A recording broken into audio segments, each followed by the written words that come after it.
Kung first time entrepreneur ka, maraming risk na itinanggal si Bilis Benta para sa'yo. After nun, nagdire-diretso na rin yung mga orders and parang nasa isip ko, posible pala talaga.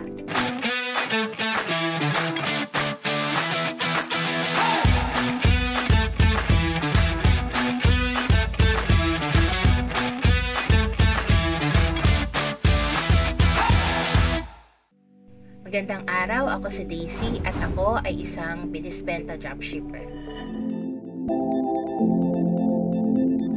Mailalarawan ko ang Bilis Benta as beginner friendly. Kasi kung first time entrepreneur ka, maraming risk na itinanggal si Bilis Benta para sa'yo, para sa akin, personal experience ko.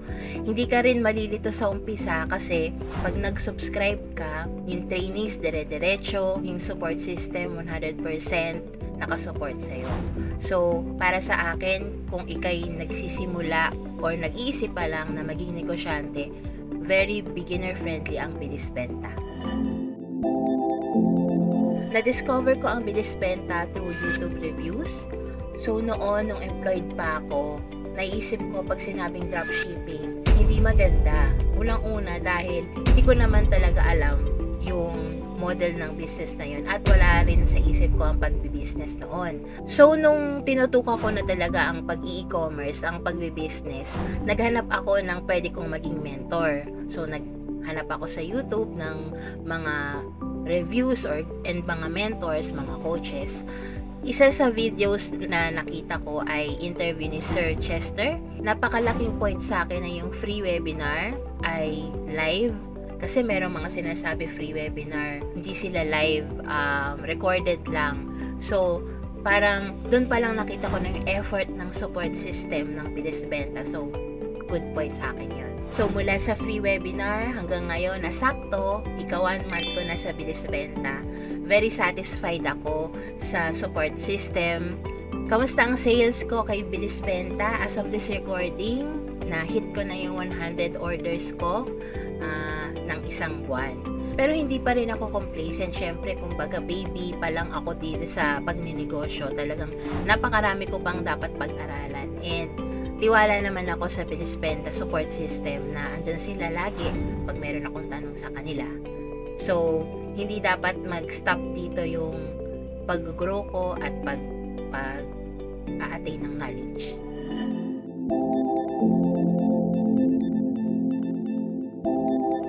Ang pinaka-memorable na milestone para sa akin sa Bilis Benta journey ko ay yung first order ko. So, September 22 ay nag-onboarding ako. So, in-explain sa akin lahat. And then after nun, nagsimula na akong mag-list ng products, mag-optimize ng products. And then, September 25, dumating yung first order ko. And hindi ko siya talaga in-expect kasi ang nasa mindset ko, 2 weeks or 1 month pa yung una kong benta. Siyempre, inaayos ko pa lang yung store.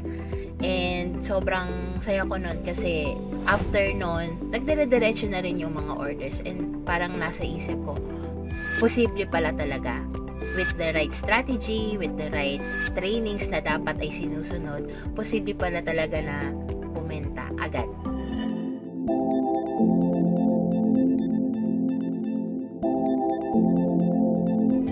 Ito ang pinaka nagustuhan ko sa model ng dropshipping. Na-eliminate nila yung risk ng inventory, pati yung shipping, yung packing. Syempre sila na lahat kasi yung gumagawa ng fulfillment side. So, makikita nyo, ito sa likod ko, ito yung mga stocks ko dati. Yung, nung ako pa lang yung nagsimula sa business ko. So bumili ako ng inventory, ima-market ko. Tapos, ang mali ko noon, hindi ako nag-research. Nagustuhan ko lang yung mga products, yung quality ng mga products na ito, kaya ako nilisell.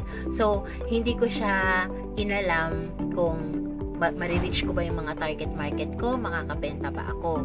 So, hanggang ngayon, slow moving pa rin siya. Slow moving pa rin yung mga stocks na nandito sa akin. Kay Bilis Benta, napakaraming products na pwede mong i-market. Pwede mong pagkakitaan. Pero ang key doon talaga, yung proper research. Siyempre, sa site na natin yun. Mag-research ka, kung marketable ba itong product na ito, at paano mo i-reach yung target market mo, and lahat ng iyon tutulungan ka ni Bilis Benta din.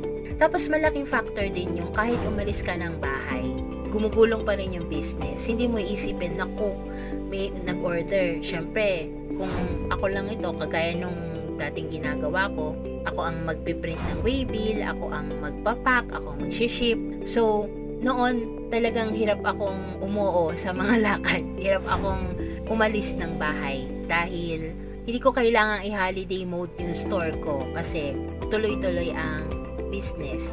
Kailangan ko lang sumagot sa mga inquiries ng mga customers, and napakaganda ng experience ko sa support team ng Bilis Benta. From the free webinar na talagang everyday, 3 times a day, meron silang webinar. And nasasagot talaga nila on the spot yung mga tanong ng mga possible customers or clients nila. And hanggang ngayon, yun, sakto 1 month na ako sa Bilis Benta. Every time na may tanong ako, talagang ready silang sumagot within the day. Hindi talaga lalagpas yan ng hindi nila nasasagot yung mga tanong ko. Ito din yung isang maganda kay Bilis Benta, yung trainings na babayaran mo sa labas. Yun nga yung hinahanap ko noon, na talagang willing akong mag-invest sa mentor, sa coach noon, para marami pa akong malaman tungkol sa e-commerce. Dito sa Bilis Benta, pag nag-subscribe ka, kasama na yung trainings doon. So, malaking factor yon kasi lalo na dun sa optimization ng product listings mo, talagang naiintindihan ko doon paano gumalaw ang market, paano kabasahin ang market. So, lahat ng trainings na yun, bayad yun sa labas. Pero dito, pag nag-subscribe ka, kasama na yun. Ang pinaka nagustuhan ko sa partnership ko with Bilis Benta ay yung value ng money. So, sa totoo lang, syempre, depende naman sa tao yun kung medyo hesitant ako nung una kasi syempre mataas para sa akin yung value na yon dahil hindi naman ako employed. Manggagaling sa budget ng family namin yung i-invest ko sa bagong business na to. Pero nung nag-subscribe na ako, nung naka-attend na ako ng mga trainings at naramdaman ko yung support system nila, masasabi ko na sobrang sulit yung subscription. Sobrang sulit yung binayad ko kasi kung sa labas siguro, kung sa iba, 3 times pa yung magiging halaga nun para lang makuha ko lahat ng mga benefits na nakukuha ko ngayon kay Bilis Benta.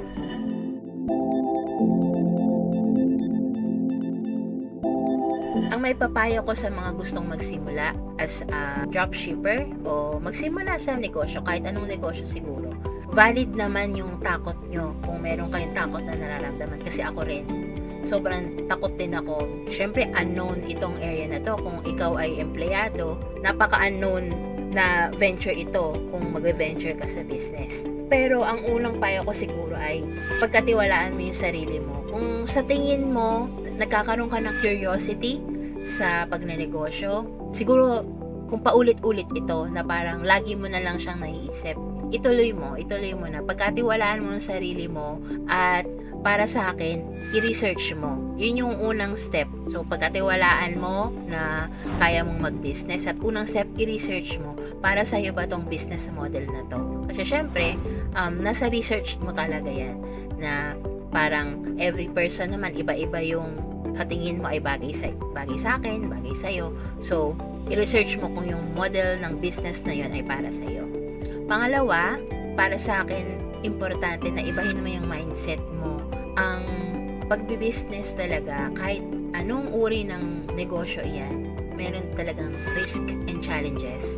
So, dito, sa pagnenegosyo, parang naiba yung mindset ko na parang pag may challenges na papasok, dapat mabilis kang mag-isip ng solusyon or mabilis kang mag-isip ng okay, eto, naka-encounter ako ng problem, ng challenge.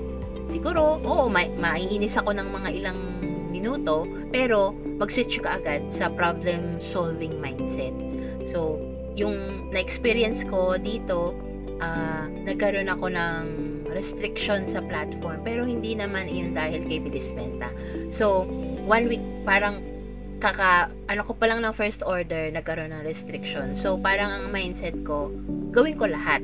Ang makakaya ko, i-research ko ano nangyari. Pero, yung bilis benta support system, yun yung sinasabi ko na hindi na nila scope, talagang tinutulungan pa rin nila ako.